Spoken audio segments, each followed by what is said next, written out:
नीतीश जी को लगता है कि वो जो है 16, 17 या 18 लोकसभा सीटें लाकर वो प्रधानमंत्री बनना चाहता है। प्रधानमंत्री बनिएगा नहीं बनिएगा, मगर इतना जरूर है कि भाजपा के खिलाफ इस देश में अगर कोई प्रधानमंत्री तय करेगा तो वो कांग्रेस तय करेगा। इस देश में अगर प्रधानमंत्री नरेंद्र मोदी सबसे ज्यादा अगर किसी से डरते हैं तो उसका नाम है लालू प्रसाद यादव। मैंने आज तक लालू प्रसाद यादव को मीडिया में कभी रोते हुए नहीं देखा। एक तरफ ममता बनर्जी कांग्रेस से नाराज नजर आ रही हैं, तो दूसरे तरफ जो है बिहार से बड़ी खबर आ रही है कि नीतीश कुमार एक बार फिर से पलटी मार सकते हैं या खेला कर सकते हैं। इस वक्त की सबसे बड़ी खबर है, हमारे साथ रजा अंसारी हैं। रजा भाई, एक बार फिर से जो है बिहार में सरकार पलट सकती है और नीतीश जी चाचा जी खेला कर सकते हैं, भाजपा के साथ जा सकते हैं। दूसरी तरफ ममता बनर्जी नहीं चाह रही हैं कि इंडिया अलायंस के साथ चुनाव लड़े, अकेला चुनाव लड़ना चाह रही हैं। बहुत बहुत शुक्रिया अमान। अभी जैसे भारत जोड़ो यात्रा, न्याय यात्रा पश्चिम बंगाल में है, ममता बनर्जी का जो बयान आया, मैंने पूरे बयान को सुना है।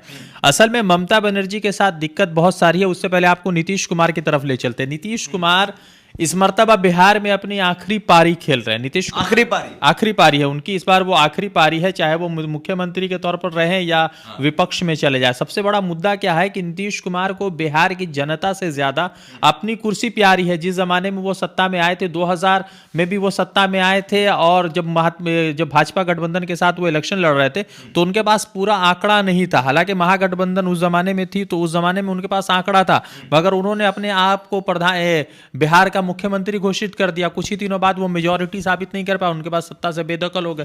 2005 से 2010 के बीच देखिएगा तो आपको लगेगा कि किस तरह से महागठबंधन के साथ आकर वो मुख्यमंत्री की कुर्सी पर आए। फिर 2010 के बाद वो भाजपा के साथ थे, फिर 2015 में आए वो भाजपा के साथ, फिर वहां छोड़ के जो है नीतीश कुमार जो है हम मतलब के महागठबंधन आए, फिर भाजपा में गए, फिर महागठबंधन में आए, फिर भाजपा में जाने वाले। तो पता ही नहीं है, मतलब कि पाकिस्तानी टीम में जितना जल्दी कैप्टन नहीं बदलता उतना जल्दी बिहार में मुख्यमंत्री जो है वही रहते हैं, मगर पार्टी बदल जाता है। जी सबके हैं, कभी इधर कभी उधर। क्या मतलब ठीक है, मतलब कि भाजपा के पास तो वैसे भी बिहार में सिंदूर नहीं है, तो वो तो मतलब कि उधार का सिंदूर लेकर जो है मांग करने का या टीका भरने का काम करती है, दुल्हन रचती है, तो कोई दिक्कत नहीं है, वो सियासत है। में रजा जी लालू जी की बेचैनी बढ़ा रहे हैं, घबरा गए हैं लालू जी। सरकार जानने वाली है, बेटा मुख्यमंत्री उप मुख्यमंत्री से फिर विपक्ष का नेता हो जाएगा। सुनिए, एक बात बता दे रहे, मैं लालू जी के समर्थन में नहीं हूं, ना ही मैं किसी पार्टी का व्यक्ति हूं, मैं इंडिपेंडेंट जर्नलिस्ट हूं, मगर मैं इतना बता देता हूं कि शायद बिहार हो या हिंदुस्तान हो, तेजस्वी यादव एक अलग मुद्दा है, मगर लालू प्रसाद यादव इस देश का वो नेता है जिसने इस देश में जो है मोहब्बत की राजनीति को राहुल गांधी अभी कर रहे हैं, मगर मतलब लालू प्रसाद यादव ने 1990 के दशक में शुरू कर दिया था। लालू प्रसाद यादव ने जितना सामाजिक सुधार का काम किया है, अगर उस सामाजिक सुधार को अगर देखिएगा तो लालू प्रसाद यादव को आज जिस तरह से कर्पूरी ठाकुर जी को भारत रत्न दिया गया है, हालांकि अब 25 के बाद की जो राजनीति होगी वो लोग ये पढ़ेंगे कि लालू प्रसाद यादव ने क्या किया था, कि सामाजिक न्याय का सबसे बड़ा अगर इस पूरे देश भर में अगर कोई ब्रांड एम्बेसडर है तो उसका नाम है लालू प्रसाद यादव। अभी तेजस्वी यादव बच्चे हैं, उनको अभी थोड़ा सा वक्त लगेगा पूरा हालात समझने में, मगर आपको बता दे रहे हैं कि राहुल गांधी को आखिर एक बात समझना पड़ेगा कि पप्पू क्यों घोषित किया गया, और ममता बनर्जी ने जो बयान दिया है कि वो इंडिया गठबंधन में नहीं। आपको बता दें कि भाजपा जो यहां पर 70-77 सीटों पर है, वो इसलिए नहीं है कि बंगाल की जनता ने उनको चुना है। असल में तृणमूल कांग्रेस के खिलाफ भी एक एंटी इनकम्बेंसी, वो ममता बनर्जी एक लड़ाकू नेत्री है, लड़ के आई है, उसका सब सम्मान है, मगर चूंकि उनके खिलाफ भी एंटी इनकम्बेंसी चल रही है पश्चिम बंगाल में, मगर चूंकि ऑप्शन ना होने के कारण भाजपा आ रही है। जिन लोगों ने भाजपा को वोट दिया वो तमाम सीपीआईएम के लोग थे, क्योंकि उनको जो है रिवेंज की पॉलिटिक्स लग रही थी। मगर जिस दिन राहुल गांधी या सीपीआईएम का गठजोड़ मजबूत हो जाएगा, उस दिन यहां पर ममता आउट होगी ना होगी वो एक अलग बात है, मगर एक मजबूत विपक्ष मिल जाएगा। बंगाल में ममता आउट होंगी रहेंगी वो तो खैर जनता डिसाइड करेंगी। हम नहीं है कि ममता को आउट कर देंगे या राहुल को इन कर देगा, मगर इतना है कि मजबूत विपक्ष मिल जाएगा।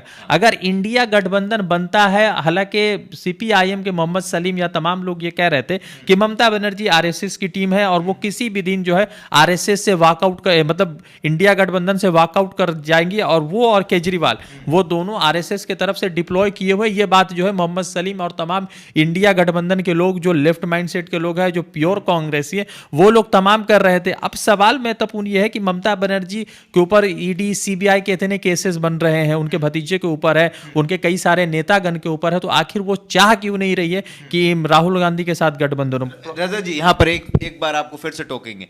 ममता बनर्जी के ऊपर यह आरोप लगता है कि वो आरएसएस की प्रोडक्ट हैं, तो नीतीश कुमार कई बार भाजपा के साथ गए, फिर भी राहुल जी ने उन पर भरोसा जताया, अब क्यों जा रहे हैं भाजपा? देखिए मैं आपको बता दूं कि सरकार पलटने नहीं, नीतीश कुमार जो है, नीतीश कुमार भी भाजपा का प्रोडक्ट है। ममता बनर्जी भी 2000 साल में रेलवे मंत्री रह चुकी है, भाजपा के साथ भी वो कई मर्तबा जो है उनके सत्ता में रही, वाजपेयी जी के साथ। हाँ, वाजपेयी जी के सरकार में, वाजपेयी जी के लेकर उनका एक अलग विचारधारा है। सवाल ये है कि नीतीश कुमार क्यों जाएंगे, नहीं जाएंगे, वो एक अलग दिशा है। मगर इंडिया गठबंधन को जिस तरह से अगर सत्ता परिवर्तन नहीं होता है और अगर भाजपा फिर से 2024 में चुनकर आती है, तो इसका श्रेय जो है ना ममता बनर्जी के ऊपर जाता है, और ममता बनर्जी जो है इसमें रोल प्ले करे, क्योंकि 42 लोकसभा सीटें हैं और अभी के 18 बीजेपी की है और 22 जो है ममता बनर्जी की है। कांग्रेस के पास 2 अपने लोकसभा के सीट है। आज के हालात ये है कि पश्चिम बंगाल में अगर इंडिया गठबंधन खुलकर लड़ती है और इंडिया गठबंधन अच्छे से लड़ती है, तो भाजपा 1 बीजेपी के साथ, तो भाजपा 5 से 7 सीटों के अंदर सिमट जाएंगी। इनका चैप्टर यहीं पर क्लोज हो रहा है, और जो राहुल गांधी है या इंडिया गठबंधन है, उनका चैप्टर बढ़ेगा, तो कांग्रेस के लिए स्कोप बनेगा। और ममता बनर्जी नहीं चाहती है कि कांग्रेस के लिए स्कोप बने। क्या यही डर है? ये डर है दीदी का, कि अगर कांग्रेस अगर 5-6 लोकसभा सीटें अगर जीत कर आते हैं, तो वो जो है एक नया ऑप्शन बन जाएंगे। और आपने देखा होगा कि कांग्रेस के साथ एक फायदा यह है कि जहां पर हिंदी भाषी राज्य है, वहां पर तो राहुल गांधी का इमेज खराब कर दिया जाता है गोदी मीडिया द्वारा, मगर जहां पर हिंदी भाषा राज्य नहीं है, चाहे वो तेलंगाना, कर्नाटका, केरल, तमिलनाडु, हिमाचल प्रदेश, फिर उसके बाद और भी बहुत सारे ऐसे राज्य हैं जहां पर कांग्रेस ने बहुत अच्छा परफॉर्मेंस किया, तो जहां पर उनकी राज्य है, हिमाचल प्रदेश तभी है, तेलंगाना है, कर्नाटका है, ये तीनों राज्य है, और तीनों राज्य को देखेंगे तो ये हिंदी भाषा से थोड़ा दूर है, इनकी अगर अपनी भी एक भाषा है, तो वहां पर गोदी मीडिया काम नहीं करता है। तो ये है कि पश्चिम बंगाल भी हिंदी भाषा का स्टेट नहीं है, बांग्ला भाषा का स्टेट है, तो यहां पर अगर कांग्रेस को ऑप्शन मिलता है, तो एक नया सब्स्टिट्यूट बनेगा, जो ममता बनर्जी के लिए शायद दिक्कत पैदा करेगा। रजा भाई, बिहार में भी जो है महागठबंधन ने एक पिच तैयार कर दिया था। नीतीश कुमार और तेजस्वी यादव बढ़िया से सरकार चला रहे थे। अब देखिए कि 2.5 लाख लोगों को 2 लाख लोगों को नौकरी दिया, जातीय सर्वे कराया, तो बढ़िया तो चल रही थी जातीय राजनीति भी। अब जो कुर्मी समाज से जो लोग हैं या यादव समाज के जो लोग हैं, उन्हें अपनी जाति के बारे में पता चला, तो कहीं ना कहीं जो है भाजपा इससे बैकफुट पर गई थी।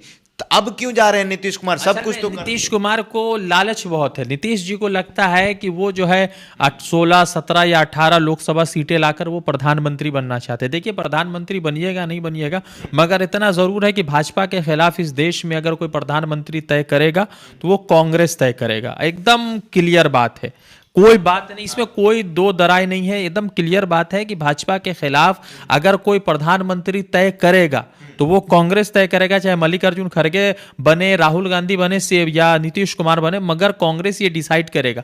आप जो है कांग्रेस के राज्य से हटाकर या सत्ता परिवर्तन के बाद जो है कांग्रेस इस हाशिए पर नहीं पहुंचा है कि प्रधानमंत्री कोई और तय करे। वो एक जमाना हुआ करता था कि कांग्रेस देवगौड़ा को प्रधानमंत्री बना दिए, नरसिम्हा राव जी को प्रधानमंत्री बना दिए, वो एक अलग दिशा है। आज भी अगर इंडिया गठबंधन चाहे और कांग्रेस कह दे या राहुल जी कह दे कि हाँ ठीक है, हमारा प्रधानमंत्री का कैंडिडेट जो है आज नीतीश कुमार होगा, तो दूसरी तरफ जो है केजरीवाल की तरफ से लड़ाई शुरू हो जाएगी, ममता बनर्जी की लड़ाई शुरू हो जाएगी, स्टालिन उधर से बोल सकते हैं कि मैं भी एक ऑप्शन हो चुके, वो अभी जो है साउथ की राजनीति से आते हैं, तो ये दिक्कत है। अगर ममता बनर्जी को बना दिया जाए तो नीतीश कुमार कहेंगे कि मुझे बनाया जाए, क्योंकि पश्चिम बंगाल ने 3 राष्ट्रगान दिए, पश्चिम बंगाल ने 2 नोबेल पुरस्कार दिए, पश्चिम बंगाल ने राष्ट्रपति दिए, मगर पश्चिम बंगाल जो इस देश के स्वतंत्रता संग्राम का सबसे बड़ा एपिक सेंटर रहा है पश्चिम बंगाल, आज तक कोई प्रधानमंत्री नहीं हुआ। तो बंगाल के लोग जो है, जो कांग्रेस माइंडसेट के लोग हैं, वो भी चाहते हैं कि बंगाल से कोई जो है प्रधानमंत्री बने, चाहे वो ममता बनर्जी क्यों ना बने, मगर ममता बनर्जी भी बने प्रधानमंत्री।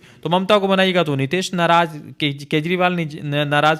2004 में 2010 में जिस तरह से सोनिया जी ने अपना त्याग देते हुए प्रधानमंत्री पोस्ट की कुर्सी को ठुकराया था।